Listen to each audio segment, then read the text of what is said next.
मेरी तरफ देख, आज के बाद तू HIV से आज़ाद हो जाएगा। आमीन। विश्वास कर, अब आज़ाद हो जाएगा। अबलबा शबलबा बलबा शबलबा बलबा शबलबा, यीशु के नाम में। हालेलुया। नमस्कार, अंधे बसंती देखना शुरू कर चुके हैं आप। मैं हूं राजीव चौधरी। भले ही विश्व भर में सर्कस कम हो गए हो या बंद हो गए हो, लेकिन भारत में अभी भी चालू है। इन सर्कसों में अब गधे घोड़े नहीं बल्कि इंसानों को गधे घोड़े बंदर भालू सांप बनाकर नचाया जा रहा है। इन्हें आप ईसाइयत का सर्कस कह सकते हैं या जीसस का सर्कस भी कह सकते हैं। आज इस पर विस्तार से चर्चा करेंगे, लेकिन पहले एक दो खबर है, उनका विश्लेषण करेंगे। पहली खबर तो ये है कि ईसाइयों के सबसे बड़े पिताजी, रोमन कैथोलिक चर्च के सर्वोच्च धर्मगुरु, वेटिकन के राज्याध्यक्ष जिन्हें पोप कहा जाता है, जिन्हें जीसस का उत्तराधिकारी माना जाता है, वो बीमार है। पोप फ्रांसिस नहीं है, अब वाले नहीं, बल्कि इनसे पहले जो थे पोप एमेरिटस बेनेडिक्ट, वो बीमार है। पोप फ्रांसिस ने तो उनके लिए प्रार्थना करने को कहा है। हालांकि अलग बात है कि वर्तमान पोप जब बीमार पड़ते हैं तो पाखंड को खुद के लिए नहीं मानते, सीधा हॉस्पिटल जाते हैं, दवा लेते हैं, उपचार लेते हैं। लेकिन पोप बेनेडिक्ट बीमार हो तो प्रार्थना करो, शायद भारत से जाएंगे चंगाई करने वाले। पहली खबर तो हो गई।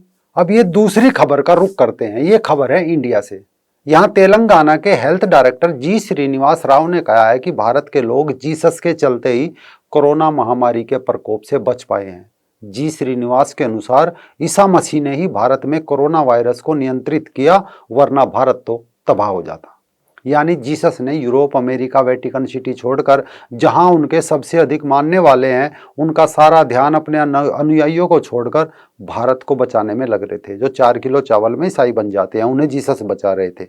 हालांकि इनके बयान के बाद लोगों को गुस्सा आया और पूछा कि ये इंसान हेल्थ डायरेक्टर क्यों है, इसे इस्तीफा दे देना चाहिए और जीसस को देश की रक्षा करने देना चाहिए।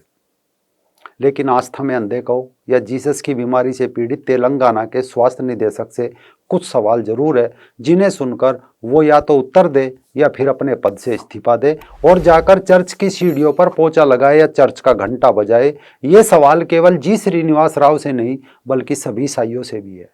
पहले तीसरी खबर का रुख करते हैं। खबर छत्तीसगढ़ में स्थानीय आदिवासियों ने करीब एक साथ 33 गांवों के ईसाई हो चुके लोगों पर हमला किया, जिसमें चर्च तोड़े गए, पादरियों की कुटाई हुई, वे कूटे गए।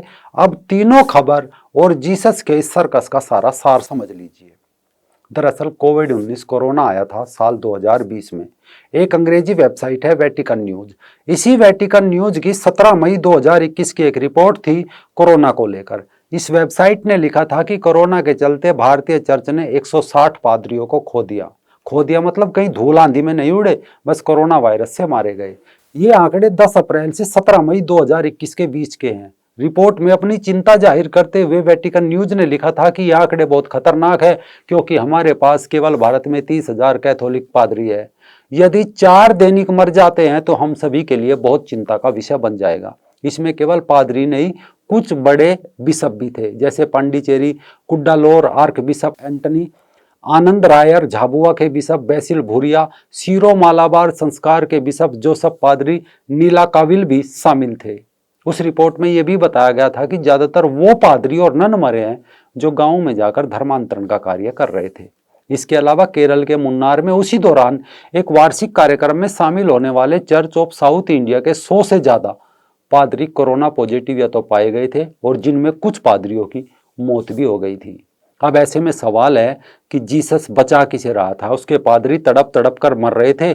उसी दौरान पोप भी हॉस्पिटल में कोरोना के चलते एडमिट हो गया था। बाकी आप ये रिपोर्ट देख लीजिए कि कोरोना से मरने वाले पहले नंबर पर अमेरिका, दूसरे पर भारत, इसके बाद यूरोप के वो देश थे जहां सबसे अधिक चर्च और सबसे अधिक पादरी हालेलुया बोलते हैं। इसके अलावा पश्चिमी अफ्रीकी राष्ट्र सीरा लियोन ने एक यूनाइटेड मेथोडिस्ट चर्च के बिशप की मौत हुई थी। बुकलिन में एक 49 वर्षीय पादरी कोरोना वायरस से मारा गया था। सेंट न्यूपोल टेबनकल चर्च में ऑफ गॉड के वरिष्ठ पादरी बिशप फिलिपे ब्रुक्स की भी कोविड से मौत हुई थी। सबसे बड़ा धोखा तो जीसस ने अपने घर रोम और इटली में किया। यहाँ तो करीब 100 पादरी और सैकड़ों ननों की मौत हुई थी। इसके अलावा अफ्रीका में एक पादरी ने कोरोना से बचाने के लिए लोगों को डिटोल ही पिला दिया था। इसमें 59 लोग मारे गए थे।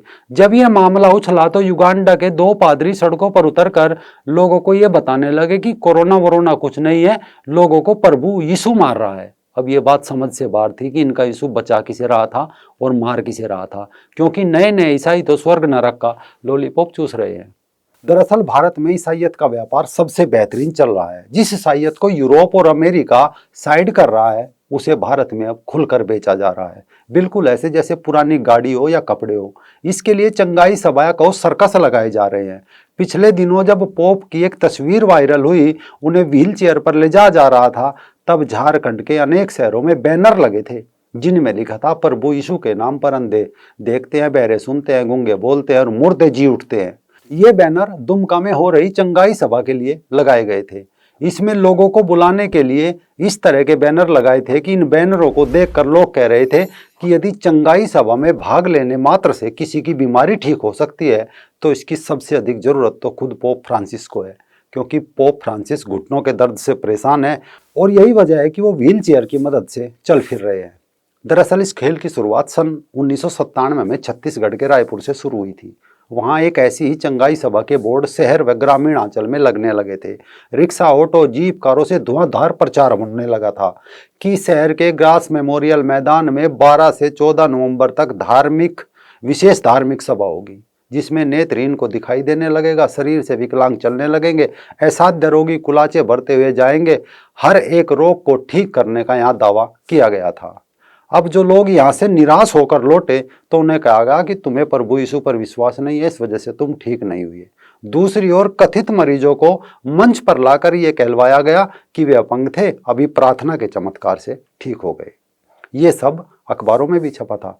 जबकि उसी दौरान जबलपुर में एक ऐसी ही सभा में चमत्कार से स्वस्थ होने की उम्मीद से पहुंचे कुछ मरीजों की ठंड लगकर मौत होने की खबर भी अखबारों में प्रकाशित हुई थी। सब जानते हैं कि हर किसी के मूल में दुख है, कोई ऐसा नहीं है जो बीमार ना होता हो। भारत जैसे देश की जनता आज भी चमत्कारों पर विश्वास करती है। दूसरा देश में अभी अस्पतालों की बड़ी कमी है। ग्रामीण अंचलों में तो अनेकों जगह दूर दूर तक अस्पताल नहीं है। इस कारण अनेकों लोग चंगाई जैसी सभाओं में ये सोचकर चले जाते हैं कि क्या पता कोई जादू हो जाए। इसी जादू की लालसा में कुछ समय पहले जिला रायडीह प्रखंड के तुलमुंगा गांव में एक गरीब और बीमार गर्भवती महिला पूनम को मिशनरियों की चंगाई सभा में ठीक कराने के लिए ले जाया गया था। चंगाई सभा में चंगा होने की जगह महिला की हालत खराब हुई और उसकी मौत हो गई थी। लेकिन मिशनरियों का ये सर्कस, ये नंगा खेल अभी भी देश के कई राज्यों में जारी है। आपको क्या प्रॉब्लम है? एड्स है आपको? यस। HIV आपका? HIV पिछड़ जाओ। आपका लड़का है? हैं? आपका लड़का है? HIV है? कब से है तेरे को HIV? कितने साल से? मेरी तरफ देख, आज के बाद तू HIV से आजाद हो जाएगा। आमीन आमीन। विश्वास कर, अब आजाद हो जाएगा। अबलबा शबलबा बलबा शबलबा बलबा शबलबा, यीशु के नाम में। हालेलुया। विडंबना इस बात की है कि कई पास्टरों, पादरियों की हाल की गिरफ्तारियों के बाद भी चंगाई सभा बेरोक टोक जारी है, जबकि लोगों और सरकारों को इससे उसी तरह लड़ना चाहिए जैसे किसी संगठित अपराध के खिलाफ लड़ते हैं, क्योंकि चंगाई सभा भी गरीब लोगों को बेवकूफ बनाने, उनका धर्मांतरण करने का एक सफल और विशाल बाजार बन चुका है। बाइबिल में बताया जाता है कि जो ईश्वर पर विश्वास करता है वो मरता नहीं। दूसरा, जो जीसस पर विश्वास करता है वो पानी पर चलने लगता है। अब जीसस तो इस दुनिया में नहीं है। क्यों नहीं है? शायद उनका खुद पर विश्वास नहीं रहा होगा। अगर करते तो आज जिंदा होते, अकॉर्डिंग टू बाइबल। इसके अलावा अब रही बात बहते पानी पर चलने की, तो क्या कारण है आज तक वेटिकन में करीब 263 पोप और दुनिया में करोड़ों बिशप, पादरी और नन हुए, एक भी पानी पर नहीं चल पाया। बहता हुआ पानी तो छोड़ दीजिए, एक तसला पानी भरकर उसमें खड़ा होकर दिखा दो तो लोग मान लेते कि हाँ, इनका जीसस पर विश्वास है। लेकिन बाइबिल की कहानियां हैं, किस्से हैं, वही रटाए जा रहे हैं। और जीसस पर विश्वास से एक बात और याद आ गई कि ये 263 पोप मरे क्यों? क्या इनका जीसस पर विश्वास नहीं था? ये तो जीसस के उत्तराधिकारी, उनके पुत्र माने जाते हैं, ये भी नहीं बच पाए। शायद यही कारण है कि कई रोज पहले छत्तीसगढ़ के कोड़ागांव जिले में स्थानीय आदिवासियों को गुस्सा आया।